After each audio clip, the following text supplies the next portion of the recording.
As far as talking about the production industry, you mentioned you're trying to give advice on how companies can and your clients can potentially produce their own content. And I know you've been very big, and before all of this happened, shifting towards being a video strategist over the last few years. And I guess part one of that question is how has your role changed, or as far as being that video strategist expert, and just how is that going to affect the production industry?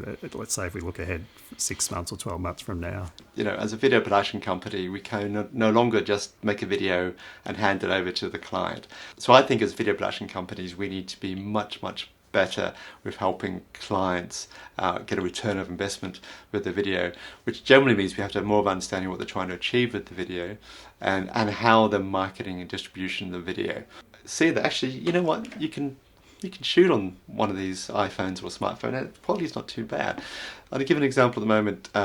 Jamie Oliver, and I think now every evening just before the news, he's creating a little 10-minute segment about, now you're in lockdown, is how you can create some nutritious meals with minimum ingredients. And guess what? He's shooting this on a couple of iPhones.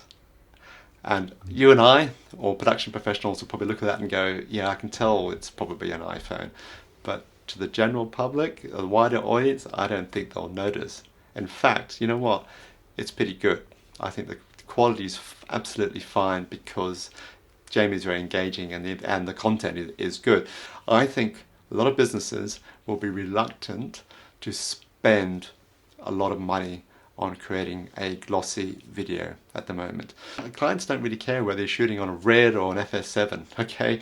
It's all about content. I do think there's a massive opportunity here. It's actually to help our clients create a strategy around video content, whether they create it themselves, whether they shoot it themselves or send it to a company to edit. And we all need more video content. And it's just how, as a traditional video production company, how you're going to fit into this brave new world. And we're a very competitive market globally, and I just think a lot of us won't survive unless we can transition more into a strategy and possibly help our clients do the training side of it, rather than just expecting, oh yeah, I'll just go and make a film and do some editing and that's it.